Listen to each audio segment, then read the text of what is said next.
मध्य प्रदेश में आगामी दिनों में होने वाले नगरीय निकाय चुनाव को लेकर बुधवार को राजधानी भोपाल में आरक्षण प्रक्रिया संपन्न हो गई है, जिसमें धार्मिक नगरी उज्जैन नगर निगम के महापौर पद अनुसूचित जाति मुक्त हुआ, जहां अब अनुसूचित जाति वर्ग की महिला और पुरुष दोनों ही महापौर पद के लिए चुनाव लड़ सकेंगे। इसी के चलते कांग्रेस और बीजेपी के संभावित चेहरों से खास बातचीत की हमारे उज्जैन सहयोगी राहुल यादव ने। आइए जानते हैं आखिर आरक्षण प्रक्रिया और आने वाले नगरीय चुनाव को लेकर उनका क्या कहना है। नगरीय निकाय चुनाव के लिए आज जो है आरक्षण हुआ है, इसको लेकर उज्जैन के जो महापौर पद है वहाँ अजामुक्त हुआ है, जहां अब अनुसूचित जाति से महिला और पुरुष दोनों ही यहां पर चुनाव लड़ सकते हैं। हमारे साथ कांग्रेस और बीजेपी के जो उम्मीदवार हैं, जो संभावित चेहरे हैं, दोनों मौजूद हैं। हम दोनों से चर्चा करेंगे कि इस बार जो है अब जो पुरुषों को भी मौका मिलेगा, पिछली बार जो है महिलाओं को मौका मिला था, लेकिन इस बार पुरुषों को भी मौका मिलने जा रहा है, तो वे क्या जो शहर का जो विकास है किस तरह से विकास करेंगे, क्योंकि कांग्रेस के उम्मीदवार भी हैं और बीजेपी के उम्मीदवार भी हैं। तो हम जानेंगे। सबसे पहले हमारे साथ मौजूद है कमल चौहान जी, जो कांग्रेस का संभावित सबसे जो पहला नाम जो चल रहा है वो है। सर, आप जो उज्जैन के शहर के विकास के लिए अगर आप महापौर का टिकट आपको मिलता है तो आप किस तरह से विकास के लिए आगे प्रयास करेंगे? देखिए, विगत कई वर्षों से बीजेपी की सरकार रही है और बीजेपी की सरकार के जो विनाश कार्य रहे हैं, शहर का विकास नहीं हुआ, नाली सड़कें की समस्या रही, महाकाल मंदिर जैसे प्रोजेक्ट आया है, उसके बाद में भी काम नहीं हो रहा है उज्जैन में। उसको लेकर हम विकास के नाम पर चुनाव लड़ना चाहते हैं और कांग्रेस पार्टी के सभी दावेदारों के साथ में, सभी के साथ में हम एक मिल के चुनाव लड़ना चाहते हैं। तो हमारे साथ दीपक मेहरे जी भी हैं जो कि कांग्रेस से हैं, और नाना तिलकर जी भी हैं। हम इनसे जानेंगे क्या मुद्दे रहेंगे आपको अगर जो महापौर का चुनाव लड़ने का मौका मिलता है तो। देखिए, विगत 10 वर्षों से रामेश्वर अखंड जी और मीना जुनवाल जी द्वारा उज्जैन शहर में ऐसी कोई बड़ी उपलब्धि नहीं की गई है। अब अजामुक्त सीट हुई है, पुरुष और महिला दोनों ही सीट पर लड़ सकते हैं। हमारा ये कहना है कि इनके कार्यकाल में आप जनता ने भी देखा और मीडिया कर्मियों ने भी देखा है कि अखंड जी के समय पूरा खंड खंड हो गया था शहर, और अभी वर्तमान में टाटा कंपनी द्वारा सीवरेज लाइन को लेकर पूरा शहर खोद दिया गया है।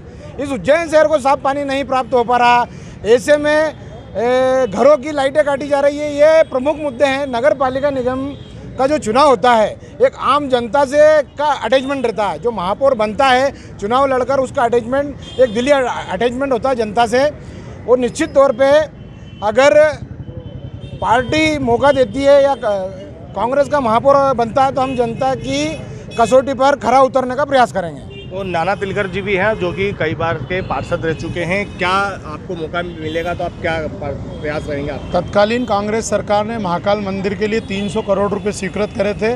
आज दिनांक तक 300 करोड़ रुपए का कार्य महाकाल मंदिर, विश्व प्रसिद्ध महाकाल मंदिर में कोई काम अभी तक नहीं हुआ। स्मार्ट सिटी के नाम पे जो बंदरबाट हो रही है, अपने अपने मिलने वाले ठेकेदारों को नेशनल स्तर से उनका रजिस्ट्रेशन करा दिया जाता है। कहीं दिल्ली की रजिस्ट्रेशन फर्म है, कहीं बॉम्बे की है, कहीं बेंगलोर की है, और रहते लोकल के लोग ही हैं। उस आधार पर आपने देखा होगा कि स्मार्ट सिटी के नाम पर जो 1200 करोड़ रुपए की योजना है, पूरे शहर भर को खोद दिया है, और उस खोदने के नाम पर केवल पैसों की लूट हो रही है।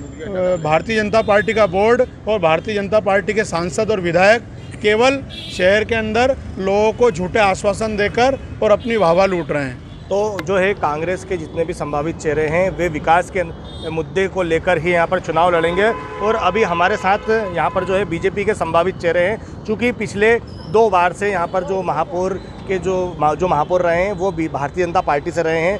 तो हमारे साथ अभी मौजूद हैं बीजेपी के संभावित चेहरे। भाई साहब, आपको अगर यहाँ से भाजपा से टिकट मिलता है महापौर चुनाव के लिए तो आप किस प्रकार से शहर के विकास के लिए चुनाव लड़ेंगे? क्या मुद्दे रहेंगे आपके? देखिए, भारतीय जनता पार्टी प्रदेश में शिवराज जी के नेतृत्व में सरकार ने उज्जैन शहर का विकास बहुत तीव्र गति से किया है, और अभी भी सतत विकास उज्जैन शहर का चल रहा है। सिंहस्थ जैसा महापर्व उज्जैन शहर में भारतीय जनता पार्टी ने ये पूरा सिंहस्थ में पूरे विकास आपने देखा है, और आने वाले समय में भी ये विकास यात्रा भारतीय जनता पार्टी के द्वारा माननीय शिवराज जी के नेतृत्व में और उज्जैन शहर के हमारा जो नेता हैं, नेतृत्व है, उनके नेतृत्व में शहर का विकास चलता रहेगा। और रही बात टिकट वितरण की, तो भारतीय जनता पार्टी संगठन जो तय करता है तो सभी कार्यकर्ता सभी उसके लिए लग जाते हैं। भारतीय जनता पार्टी ही हमारा हमारे साथ टटवाल जी भी मौजूद है, चूंकि वे भारतीय जनता पार्टी संगठन के सक्रिय कार्यकर्ता हैं। अगर संगठन आपको मौका देता है तो आप किन मुद्दों के साथ चुनाव लड़ेंगे?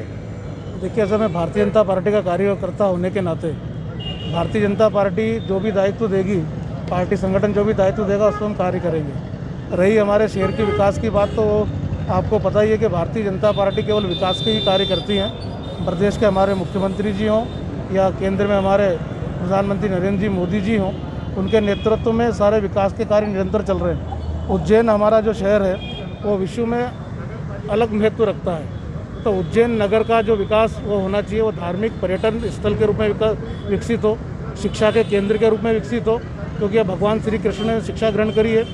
इससे इन कार्यों को बढ़ाने के लिए नगर निगम के माध्यम से जो भी काम हो सकते हैं, या छोटे रोजगार उपलब्ध करवाने की बात हो सकती है, या अपने शहर को स्वच्छ तो है ही सही और अधिक स्वच्छ, और जो हमारे पूर्व के महापौरों ने, हमारे नेताओं ने जो विकास कार्य किए हैं, उन कार्यों को निरंतर बढ़ाते हुए इस उज्जैन नगरी को सारे देश में ही नहीं सारे विश्व में प्रथम नगरी हो, जिसको लोग देखने आए, इस प्रकार का हम कार्य करेंगे। अभी भी लोग देखने आते ही हैं जिस प्रकार कार्य हो रहे हैं।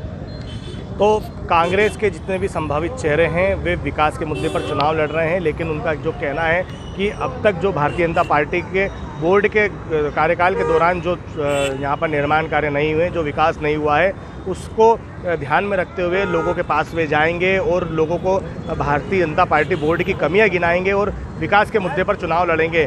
वहीं भारतीय जनता पार्टी के जो भी संभावित चेहरे हैं वो भी यहाँ कह रहे हैं कि संगठन अगर उन्हें टिकट प्रदान करता है तो वे भी उज्जैन शहर के विकास के लिए चुनाव लड़ेंगे और शिवराज सिंह चौहान के मंशा अनुरूप वे शहर के विकास में चार चांद लगाएंगे। उज्जैन से राहुल यादव की रिपोर्ट।